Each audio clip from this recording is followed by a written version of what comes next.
आपकी पार्टनर के अंदर कितना भी ईगो भरा रहने दो ना, वो टूट जाएगा। मतलब कि वो इंसान आपके सामने आके घुटने टेक देगा। कि कई बार आपको ऐसे लगता है ना कि आपके पार्टनर के अंदर बहुत ज़्यादा ईगो भरा हुआ है। कुछ भी बात हो जाए रिलेशनशिप में, कभी लड़ाई झगड़े हो जाए, मन मुटाव हो जाए, वहाँ पे वो इंसान ना अपना ईगो बीच में ले आता है और फिर जाने अनजाने में आपको वो सारी चीज़ें करनी पड़ती है। मजबूरी में ही सही, मजबूरी में आपको वो सारी चीज़ें करनी पड़ती है। क्यों? क्योंकि आपको ऐसे लगता है कि अगर मैंने अभी कुछ किया नहीं तो ये सारी चीज़ें ना मुझ पर हावी हो जाएगी। मतलब कि वो इंसान को खोने का डर आपके मन में आ जाता है और इसी वजह से हम क्या करते हैं, सामने से एफर्ट्स लगाते हैं, सामने से बात करने की कोशिश करते हैं, सामने से उन्हें मनाने की कोशिश करते हैं और कहीं ना कहीं ऐसे वक्त पर हम वो इंसान का ईगो को बढ़ावा देने की कोशिश करते हैं। अगर आपका पार्टनर भी ऐसे ही कर रहा है ना, तो आज की वीडियो में हम यही टॉपिक डिस्कस करने वाले हैं। उससे पहले अगर वीडियो पे फर्स्ट टाइम आया है तो चैनल पर जाके और भी वीडियो चेकआउट करिए। If you think it is a valuable so please subscribe my channel. ठीक है, चलो तो स्टार्ट करते हैं। तो अगर आपको भी ऐसे लगता है ना कि आपकी गर्लफ्रेंड या फिर आपका बॉयफ्रेंड ये ना बहुत ज़्यादा ईगो से भरा हुआ है, तो कहीं ना कहीं आपका ये सोचना ना आपको ऐसी जगह पे लाके खड़ा कर देता है ना, वहाँ पे आपको मजबूरी में बहुत सारी चीज़ें करनी पड़ती है एक रिलेशनशिप बचाने के लिए। वो इंसान को खोने का डर होता है, इस वजह से हम ऐसी जगह पे आके खड़े हो जाते हैं ना कि हमें कुछ चीज़ें समझ में नहीं आती है। बट हमें ना अभी एक काम करना है, क्यों ना वो इंसान को हम नॉर्मल इंसान समझ के बात किया जाए, उनके साथ बिहेव एक नॉर्मल इंसान की तरह किया जाए। फिर देखते हैं ना कि धीरे धीरे वो इंसान कैसे बिहेव करता है और धीरे धीरे उनका ईगो कैसे बाहर आता है। ये सब सारी चीज़ें ना हम नोटिस करते हैं और फिर धीरे धीरे ये सब बातों पर हम ना रिएक्ट करना ही बंद कर दे। तो जो भी वो बातें कर रहे हैं, जो भी ईगो से भरी उनकी बातें होती है, उसके ऊपर हम रिएक्ट करना बंद कर दे तो काफ़ी आपको हेल्प होगी। कैसे होता है, जब कोई इंसान ना ईगो से भरा होता है ना, वो अपनी चीज़ें मनवाने के लिए ना ये साइड ईगो से भरी हुई बातें करता है, या फिर ईगो से भरा हुआ इंसान ना अपनी बातें मनवाने के लिए ना बहुत कुछ चीज़ें कर जाता है जो ना हम पे बहुत ज़्यादा हावी हो जाती है। मीन्स उनका ईगो कई बार हमारे ऊपर हावी होने की कोशिश भी करता है। तो इसीलिए चीज़ समझ जाइए, अगर वो इंसान ईगो से भरा हुआ है, ठीक है, वो काफ़ी हद तक आपको मैनिपुलेट कर रहा है अपनी चीज़ें मनवाने के लिए, तो आप ऐसी बातों पर अगर रिएक्शन देना ही बंद कर दो। तो पहले क्या होता था कि वो इंसान ना ईगो में होने के वजह से वो आपसे बातें मनवाने के लिए, अपने हिसाब से सारा चीज़ें रिलेशनशिप में कराने के लिए वो ना ऐसी सारी चीज़ें करता था।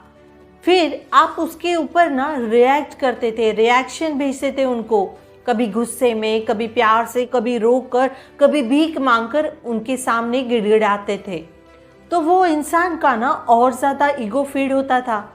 क्यों ना ये रिएक्शन ही फीड करना बंद कर दे, तो काफ़ी हद तक आपके पार्टनर के ऊपर ये सारी चीज़ें ना इफ़ेक्ट करेगी।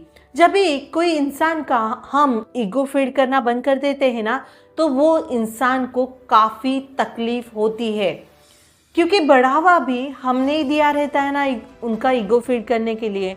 तो जब भी हम उनके ऐसे बिहेव रहता है, उनका ऐसा जो बातें होती है, जो अपने हिसाब से सारी चीज़ें रिलेशनशिप में कराना चाहते हैं, ऐसी चीज़ों पर हम रिएक्ट करना ही बंद कर देते हैं ना, तब जाके उनका ईगो फीड होना बंद हो जाता है। मीन्स जहाँ पे आप रिएक्शन सेंड करना उनको बंद ही कर देते हो, मानो कि आपके ऐसे बिहेव से ना मुझे कोई फ़र्क ही नहीं पड़ रहा है, ना मुझे गुस्सा आ रहा है, ना मैं रो रही हूँ, ना मैं गिड़गिड़ा रही हूँ, ऐसे सारे रिएक्शन बंद कर देने हैं। तभी काफ़ी हद तक सामने वाले इंसान को ये चीज़ से फ़र्क पड़ सकता है। जी हाँ, क्योंकि ये जो हम बार बार उनको ये दिखाते हैं ना, जब भी वो ईगो से भरी बातें करते हैं, ईगो में रह के हमें मैनिपुलेट करने की कोशिश करते हैं, तब हम उनको कुछ भी रिएक्शन नहीं देते हैं। ना गुस्सा आना है, ना फिर रोना है, ना गिड़गिड़ाना है, कोई फ़र्क नहीं पड़ रहा है। आपकी ये सारे व्यवहार से ना मुझे कुछ फ़र्क नहीं पड़ रहा है। ऐसी जब आप सारी चीज़ें करते हो ना, तब जाके वो इंसान का ईगो फीड नहीं होता है और फिर उनको वो चीज़ से तकलीफ़ होती है, और तभी तो उन्हें समझ में आएगा ना। अभी उनके हिसाब से सारी चीज़ें काम नहीं करेगी ये रिलेशनशिप में। और जहाँ पे वो मैनिपुलेट कर रहा है, जहाँ पे आपने बोल दिया है कि ये सारी चीज़ें नहीं होगी, नहीं मीन्स नहीं, नहीं ही होना चाहिए, उनकी बातों में आकर आप सारी चीज़ें करते रहोगे ना, फिर वो इंसान को ईगो फीड होने में ज़्यादा टाइम नहीं लगेगा। ये चीज़ भी आपको ध्यान में रखनी है। जहाँ पे आपको सही नहीं लग रहा है, वहाँ पे नो मीन्स नो ही आना चाहिए। उससे मैनिपुलेट होके वो चीज़ करने की कोशिश नहीं करनी है। कई बार आप खोने के डर की वजह से ना बहुत सारी गलतियाँ कर देते हो, बट ये चीज़ आपको ध्यान में रखनी होगी। खोने का डर ना सिर्फ आपको ही नहीं होना चाहिए, क्योंकि रिलेशनशिप में आप दोनों भी हो। तो अगर सच में सच्चा प्यार करता है ना, दोनों को एक दूसरे को खोने का डर होना बहुत ज़्यादा ज़रूरी है। अगर आपको ही सिर्फ खोने का डर है, तो मजबूरी में कहीं ना कहीं आप ये रिश्ता बस खींचे जा रहे हो। ये चीज़ भी आपको समझनी बहुत ज़्यादा ज़रूरी है, और उसके लिए ना आपको स्ट्रांग होना बहुत ज़्यादा ज़रूरी है। देखो, ये चीज़ ना बहुत इम्पोर्टेंट है। अगर आपको लग रहा है ना आपके पार्टनर में बहुत ज़्यादा ईगो भरा है, अगर उसको भी आपके सामने घुटने टेकने के लिए मजबूर करना है ना, तो आपको थोड़ा स्ट्रांग बनने की बहुत ज़्यादा ज़रूरत है। समझ रहे हो बात को? होप सो मैं ना आपको समझा पाई हूँ। किसी इंसान के अंदर अगर ईगो है, तो उसका अगर ईगो तोड़ना है आपको, तो उसको रिएक्शन भेजना, उसकी ईगो फीड करना आपको बंद करना बहुत ज़्यादा ज़रूरी है। होप सो आपको वीडियो समझ में आई है तो वीडियो को लाइक ज़रूर कीजिए, और अपनी फ्रेंड्स के साथ शेयर करना मत भूलिए, क्योंकि आपके शेयर करने से किसी की हेल्प होती है। तो शेयर करा करो यार, उनको भी अच्छा लगने दो, ठीक है। उससे पहले अगर वीडियो पे फर्स्ट टाइम आए हैं तो चैनल पे जाके और भी वीडियो चेकआउट करिए। If you think it is a valuable, so please subscribe my channel, ठीक है। चलो तक मिलते हैं नेक्स्ट वीडियो में। Bye bye, take care, thanks for watching.